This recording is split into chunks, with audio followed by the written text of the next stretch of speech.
My ex tried to cheat. It didn't work out for him, though. You know what's wild? I used to think that if someone tried to cheat but failed, it was basically like nothing happened. Like if you attempt to rob a bank but get caught before you even make it to the counter, did you really rob the bank? Spoiler alert. That's not how relationships work. That's not how any of this works. And I learned that lesson the hard way when I discovered my ex's failed attempt at infidelity. So let me set the scene for you. I'm talking about my relationship with Jake, not his real name, obviously, but we'll call him Jake because, honestly, he looks like a Jake. We've been together for about 2.5 years, living together for 8 months, and I genuinely thought we were building something solid. You know that feeling when you're with someone and you can actually picture your future together? Like you're planning weekend trips and talking about maybe getting a dog and discussing whose family you'll visit for the holidays? Yeah, that was us. Jake worked in marketing for this tech startup, and I was finishing up my nursing degree. We had this routine down pat. He'd leave for work around 8:30, I'd head to my clinical rotations or classes, and we'd meet up for dinner most nights. Pretty standard stuff, nothing too exciting. But it felt stable. It felt real. And maybe that's what made what happened next so absolutely devastating. It started with small things that I didn't think much of at the time. Jake became weirdly protective of his phone, like he'd always been pretty casual about it, leaving it on the counter when he showered, letting me use it to order food when mine was dead, that kind of thing. But suddenly he was taking it everywhere. Bathroom, kitchen, even just to grab something from the other room. When I mentioned it jokingly one night, he got defensive and said something about work emails being confidential. Fair enough, I thought. Startups are paranoid about that stuff. Then there were the late nights. Jake had always been a pretty predictable 9 to 5 guy, but suddenly he was staying at the office until 8, 9, sometimes even 10 at night. His explanation was always the same. Big project, important client, you know how it is. And I did know how it is. I was busting my ass in nursing school, pulling all-nighters for exams, so I couldn't exactly judge someone for working hard. But something felt off. He'd come home exhausted, but also weirdly energetic, if that makes sense. Like he was running on adrenaline rather than just being tired from work. The gym thing was what really started to bug me, though. Jake had never been particularly into fitness. He'd go for a run occasionally, maybe hit the gym once a week if he was feeling motivated, but nothing serious. Suddenly, he's got this elaborate workout routine, going to the gym 5 days a week, buying protein powder, the whole 9 yards. When I asked about the sudden lifestyle change, he said he wanted to get in shape for summer. It was February. Now, look, I want to be clear here. None of these things on their own were red flags. People change their habits, they get busy at work, they decide to prioritize their health. But when you've been with someone for over 2 years, you know their patterns. You know what normal looks like for them, and this wasn't normal for Jake. The breaking point came on a Thursday night in March. Jake had told me he was working late again. Something about a presentation for a potential investor. I was home studying for my pharmacology exam. Probably my 4th cup of coffee deep into memorizing drug interactions, when I got a text from my friend Sarah. She'd sent me a photo from this new cocktail bar downtown, showing off some ridiculous drink that was literally on fire. But in the background of the photo, clear as day, was Jake, sitting at a table with a woman I'd never seen before. My stomach dropped. Not because he was with another woman necessarily. Jake had female co-workers, female friends. That wasn't the issue. The issue was that he'd told me he was working late, and here he was at a bar that was definitely not his office with someone I didn't recognize, looking very much like he was on a date. I stared at that photo for probably 10 minutes, zooming in, trying to convince myself I was seeing things. But it was definitely him. Same blue button-down he'd worn to work that morning. Same haircut, same everything. And the way he was leaning in toward this woman, the way she was laughing at something he'd said, the general body language of the whole situation. Yeah, that wasn't a work meeting. I screenshotted the photo and sat there trying to figure out what to do. Part of me wanted to call him immediately, demand an explanation. Part of me wanted to show up at the bar and confront him in person. But the rational part of my brain, probably the part that was going to make me a decent nurse someday, told me to wait, to think, to figure out what was actually happening before I went nuclear. So I waited. I sat on my couch, pretending to study, but really just staring at my phone, waiting for Jake to come home. He walked through the door at 10:45, looking exactly like someone who'd been working late at the office.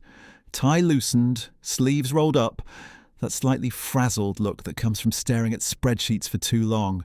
He kissed me on the forehead, asked about my studying, grabbed a beer from the fridge. Perfect performance, honestly. I didn't say anything that night. I told myself I needed more information, that maybe there was a reasonable explanation. Maybe the woman was a client. Maybe the bar was close to his office. Maybe. But I also knew that if I accused him of something and I was wrong, that would be its own kind of damage to our relationship. So I decided to pay attention, to watch, to see if there were other signs I'd been missing. There were so many signs.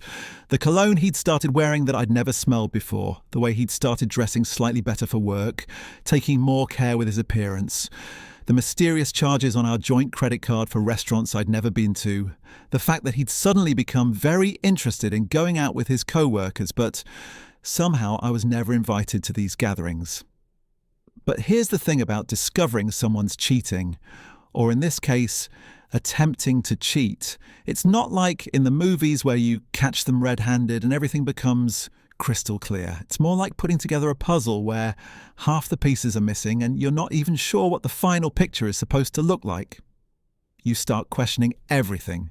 Every late night, every unexplained absence, every time they seem distracted or distant. You wonder how long it's been going on, how you missed it, what it says about you that you didn't see it coming. I started doing things I'd never done before. Checking his phone when he was in the shower, though he'd gotten smart about deleting messages. Looking through his email when he left his laptop open, though his work account was password protected and his personal email was suspiciously clean. I even drove by his office one evening when he said he was working late and his car wasn't in the parking lot. I felt like a crazy person, but I also felt like I was losing my mind trying to figure out what was real and what wasn't. The worst part was how good he was at acting normal. We'd have dinner together and he'd ask about my day, tell me about his, make plans for the weekend. We'd watch Netflix and he'd hold my hand like always. We'd go to bed and he'd tell me he loved me, and I'd lie there wondering if he was thinking about someone else. The cognitive dissonance was brutal. This person who I'd trusted completely, who I'd built a life with, was apparently living a double life right under my nose. I started having trouble sleeping. I'd lie awake at night, running through scenarios, trying to piece together a timeline, wondering who this woman was and how they'd met. I'd find myself checking his social media obsessively, looking for clues in his tagged photos or comments. I'd analyse every interaction we had, looking for signs of guilt or deception. It was exhausting. The breaking point came about 3 weeks after Sarah's photo. Jake had been working late again, supposedly, and I was home alone feeling sorry for myself when I decided to do something I'd never done before. I called his office. I don't know what I expected to happen.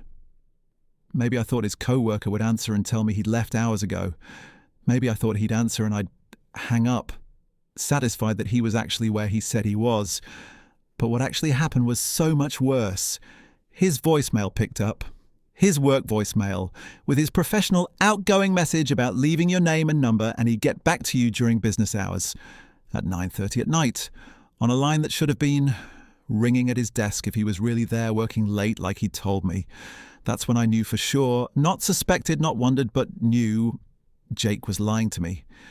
He was somewhere else, with someone else, doing something he didn't want me to know about, and I had to decide what I was going to do about it. So I did what any rational person would do in that situation. I completely lost my mind. Not externally, mind you. I didn't start screaming or throwing things or confronting him the second he walked through the door. No, I went full detective mode. I'm talking spreadsheets, people. I made an actual spreadsheet tracking his whereabouts, his explanations and what I could verify, color-coded and everything. Green for confirmed truth, red for confirmed lies, yellow for suspicious but unverified. There was way too much red and yellow on that spreadsheet. The next few days were like living in some weird alternate reality. Jake would come home and act completely normal, asking about my day, complaining about his boss, suggesting we order Thai food for dinner, and I'd sit there nodding and smiling while internally screaming, because I knew he was lying to my face. Have you ever tried to have a casual conversation with someone while you're pretty sure they're cheating on you? It's like trying to do calculus while someone's playing death metal directly into your eardrums. Everything feels off. Every word feels loaded. Every gesture feels fake. But here's where the story gets interesting, because Jake wasn't just bad at cheating, he was spectacularly bad at it. Like, if there was an award for worst attempt at infidelity, this man would have won it hands down. It started with the phone calls. Remember how protective he'd gotten about his phone? Well, apparently he'd forgotten that our phones were synced to the same iCloud account. So when he'd get calls from unknown numbers, they'd show up on my iPad. And let me tell you, when someone's calling you at 10:30 at night and your girlfriend can see it happening in real time on another device, you're not exactly operating at master spy level. The first time it happened, I was doing homework in bed while Jake was in the shower. My iPad lit up with an incoming call to his phone. Unknown number, but it was late enough that I figured it might be important. Work emergency, family crisis, you know? So I made a mental note to ask him about it when he got out, but when he came back to the bedroom, he didn't mention getting a call. He just got into bed like nothing had happened. I waited a few minutes, then casually asked if he'd missed any calls. He checked his phone and said, "No, everything was quiet, straight up," lied to my face about something I literally watched happen. That's when I realized that either Jake thought I was stupid, or he was way dumber than I'd given him credit for. Turns out it was option 2. The calls kept coming. Always late at night, always from numbers I didn't recognize. And Jake kept pretending they weren't happening. But the best part? He'd started taking his phone into the bathroom with him everywhere. Not just for showers, but like every single time. The man was having whispered conversations in our bathroom while I was 20 feet away in the living room. The acoustics in our apartment were not great, by the way. I could hear him talking, just not what he was saying. Then there were the lies that were just lazy, like impressively lazy. One night he told me he was going to a work happy hour that was supposedly mandatory for everyone in his department. Sounded reasonable enough. But then he came home wearing a different shirt than the one he'd left in. When I asked about it, he said he'd spilled something on himself and had to borrow a co-worker's shirt. Okay, fine, accidents happen. But Jake was 6'2" and built like a scarecrow. The shirt he came home in was clearly a medium, and it was stretched tight across his chest and shoulders. Unless his co-worker was significantly smaller than him, that story made no sense. I started keeping track of all the little inconsistencies. The time he said he was at a client dinner but came home with breath that smelled like movie theatre popcorn. The evening he claimed he was working late, but his laptop was still sitting on our kitchen counter where he'd left it that morning. The weekend he said he had to go into the office but came back with a tan line on his ring finger where his wedding band should have been. Oh, right. Did I mention we'd gotten engaged 6 months earlier? Because we had. Jake had proposed on New Year's Eve, this whole romantic thing with champagne and fireworks and a ring that probably cost more than my car. I'd posted about it on social media, called my parents, crying happy tears, started Pinterest boards for wedding planning, the whole 9 yards. And now, here I was, 6 months later, documenting evidence of my fiancé's infidelity in a colour-coded spreadsheet, like some kind of deranged private investigator. The worst part was how obvious he was being, like, if you're going to cheat, at least be good at it, you know? But Jake was leaving a trail of breadcrumbs that led straight to his attempted affair.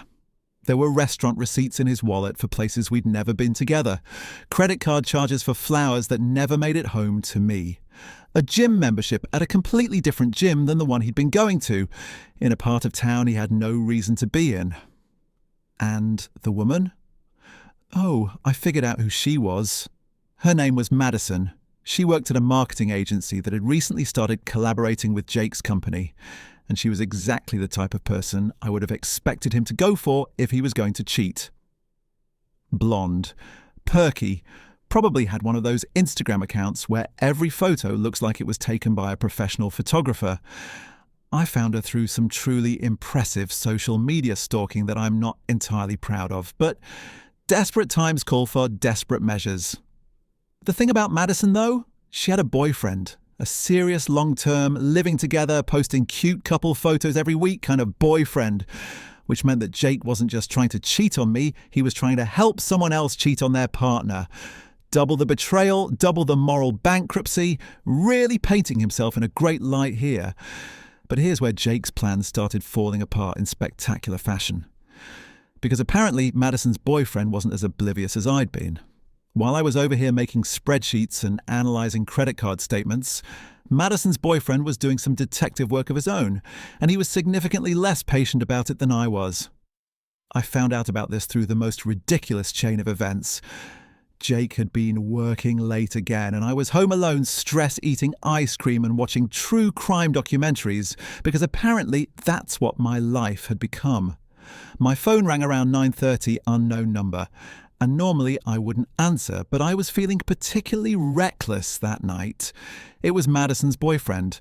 Turns out he'd gotten my number from some mutual connection, probably through the same social media stalking techniques I'd been using. He'd figured out that his girlfriend was talking to someone from Jake's company, and he wanted to know if I knew anything about it. The conversation was awkward as hell, but also weirdly validating. Like, finally, someone else who was seeing the same red flags I was seeing. We compared notes, and let me tell you, Jake and Madison were not nearly as sneaky as they thought they were. They'd been meeting up at that cocktail bar where Sarah had spotted them, but also at coffee shops, lunch spots, even at the gym where Jake had gotten that mysterious second membership. They'd been texting constantly, calling each other, basically conducting a full-blown emotional affair right under both of our noses. But here's the kicker. They hadn't actually done anything physical yet. According to Madison's boyfriend, who'd been doing his own phone checking, they'd been building up to it for weeks, planning some big, romantic weekend getaway, talking about finally taking things to the next level, really going all in on the whole affair fantasy. They'd even booked a hotel room for the following weekend, apparently thinking they were so clever for planning it all out in advance. The problem was, Madison's boyfriend had found out about the hotel reservation, and he'd decided to do something about it. Something that involved showing up at the hotel and confronting them both.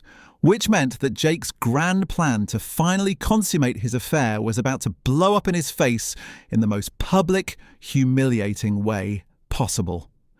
And I got to watch it all unfold from the front row because Madison's boyfriend had invited me along for the show. I should have said no. I should have told Madison's boyfriend that I wasn't interested in some dramatic confrontation, that I'd handle my own relationship problems like a mature adult. But you know what? I was tired. I was tired of being lied to, tired of pretending everything was normal, tired of being the only person in my relationship who didn't know what was actually going on. So when he suggested we go to that hotel and catch them in the act, I said yes. The plan was simple. Madison had told her boyfriend she was going to a work conference for the weekend. Jake had told me he was going on a guys trip with some college friends. Both stories were obviously garbage, but we played along. Madison's boyfriend, who I'd started thinking of as my partner in this whole mess, had figured out which hotel they'd booked and what time they were supposed to check in. We'd show up about an hour later, just enough time for them to get settled and feel comfortable. Looking back, this was probably not the healthiest way to handle the situation, but I was running on about 3 hours of sleep, way too much caffeine, and the kind of righteous anger that makes you do things you'd never normally consider. Plus, I'll be honest, there was a part of me that was curious to see how this would all play out, like watching a car accident in slow motion, except the car was my relationship and I was somehow both the observer and the victim. So Saturday afternoon rolls around and Jake is getting ready for his fake guys trip. He's packing his weekend bag, making sure he has his good cologne, even trimming his beard in the bathroom mirror. The whole performance was almost impressive in its thoroughness. He kissed me goodbye. Told me he'd miss me, said he'd call when he got to wherever he was pretending to be going. I smiled and waved from the doorway like the supportive girlfriend I was supposed to be. Then I waited exactly 30 minutes, got in my car, and drove to meet Madison's boyfriend at a coffee shop near the hotel. His name was Derek, by the way, and he was surprisingly normal considering we were about to ambush our respective partners in the middle of their attempted affair. He was nervous, which made sense, but also weirdly excited. like he'd been waiting for this moment for weeks and was finally getting his chance for closure. We sat in his car outside the hotel for about 20 minutes, just talking through what we were going to do. The plan was to go up to the room, knock on the door, and see what happened. No big dramatic scene, no screaming or throwing things, just a simple confrontation. We'd present the evidence, demand explanations, and then figure out what to do next. Very civilized, very adult. The hotel was one of those boutique places downtown, the kind with overpriced cocktails and rooms that cost more per night than I made in a week. Jake had definitely been planning to impress Madison with this choice. We walked through the lobby like we belonged there, took the elevator to the 4th floor, and found room 412.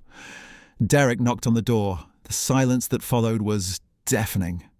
We could hear movement inside, whispered voices, what sounded like someone frantically getting dressed. Then Jake's voice muffled through the door, asking who it was. Derek identified himself, and the silence got even more profound. I'm talking complete and total quiet, like everyone inside had suddenly forgotten how to breathe. When the door finally opened, Jake looked like he'd seen a ghost. Actually, 2 ghosts, since he definitely hadn't been expecting me to be there. His face went through about 6 different expressions in the span of 2 seconds. Surprise, confusion, panic, guilt, anger, and finally resignation. It was like watching someone's entire emotional range play out in real time. Madison appeared behind him, and she looked about as thrilled as you'd expect someone to look when their boyfriend shows up to their secret romantic getaway. She was wearing a hotel bathrobe, her hair was messed up, and she had that deer in headlights look that people get when they've been caught doing something they shouldn't be doing. But here's the thing that made this whole situation even more ridiculous. They hadn't actually done anything yet. Like anything. According to what we pieced together later, they'd checked into the room, ordered room service, had a few drinks, and were still in the talking phase of their big romantic weekend. They'd been building up to this moment for weeks, planning every detail, psyching themselves up for finally crossing that line, and they chickened out at the last second. Jake started trying to explain, which was honestly painful to watch. He was stumbling over his words, making up explanations that didn't make sense, basically just digging himself deeper into a hole with every sentence. Madison wasn't saying anything, just standing there looking like she wanted to disappear into the floor. Derek was surprisingly calm, just asking questions and waiting for answers that never came. The whole thing was anticlimactic in the weirdest way possible. Like I'd been building up to this moment for weeks, imagining how it would feel to finally confront Jake about his cheating. And the reality was just sad. He looked pathetic standing there in his carefully chosen outfit, caught red-handed in a hotel room he couldn't afford, with a woman who clearly regretted every decision that had led to this moment. I didn't yell at him. I didn't throw things or make a scene or do any of the dramatic stuff you see in movies. I just looked at him and asked why he'd lied to me for months, why he'd made me feel crazy for questioning things that were obviously suspicious, why he'd proposed to me if he was planning to cheat on me 6 months later. And he didn't have an answer. He just stood there looking guilty and pathetic and small. The conversation that followed was awkward and uncomfortable, and exactly as messy as you'd expect. Madison and Derek had their own argument happening in the background while Jake tried to convince me that nothing had actually happened, that this was all just a misunderstanding, that he loved me and wanted to work things out. But the thing is, when someone lies to you for months and then gets caught in a hotel room with another person, the actual physical stuff becomes kind of irrelevant. I left that hotel room knowing my relationship was over. Not because Jake had successfully cheated on me, but because he'd tried to. Because he'd lied to me, manipulated me, made me question my own sanity, and shown me exactly what kind of person he was when he thought I wasn't paying attention. The trust was gone, and without trust, what's the point? Jake called me about 50 times that night, left voicemails begging me to talk to him, sent texts explaining and apologizing and promising it would never happen again. I didn't respond to any of them. I packed his stuff, left it by the door, and changed the locks. Derek did the same thing with Madison's belongings. Sometimes the best revenge is just refusing to engage with the drama. The aftermath was weird. Jake tried for weeks to get me to talk to him, showing up at my apartment, at my school, even at the hospital where I was doing my clinical rotations. He sent flowers, wrote letters, got mutual friends to try to intercede on his behalf. He kept insisting that since nothing had technically happened, we should be able to work through it. As if the months of lying and planning and emotional betrayal were somehow less damaging than the physical act itself. But here's what I learned from the whole experience. Attempting to cheat is still cheating. The intention, the planning, the lies, the betrayal of trust, all of that damage happens regardless of whether the person actually follows through. Jake had already checked out of our relationship emotionally long before that hotel room. The physical stuff would have just been the final nail in the coffin. The statistics back this up too. About 40% of people who cheat end up divorced compared to only 17% of people who stay faithful. When someone violates your trust like that, especially when they do it as spectacularly badly as Jake did, it changes something fundamental about the relationship. You can't unknow what you know about their character. Looking back, I'm almost grateful that Jake was so terrible at cheating. If he'd been better at it, I might have spent years wondering why I felt like something was off, why I couldn't trust my own instincts, why our relationship felt like it was built on quicksand. Instead, his incompetence gave me a clear picture of who he really was and what he was capable of. Sometimes the trash takes itself out, you know? These days, I'm with someone who doesn't make me feel like I need to become a detective to figure out what's going on in my own relationship. Someone who doesn't have secret gym memberships or mysterious phone calls or credit card charges he can't explain. Someone who understands that trust isn't something you can rebuild with flowers and apologies after you've spent months systematically destroying it. And Jake. Last I heard, he was still single, still working at that same startup, still probably wondering why his brilliant plan to have his cake and eat it too didn't work out the way he'd imagined. Turns out when you're bad at cheating, you're usually bad at a lot of other things too. Who could have seen that coming?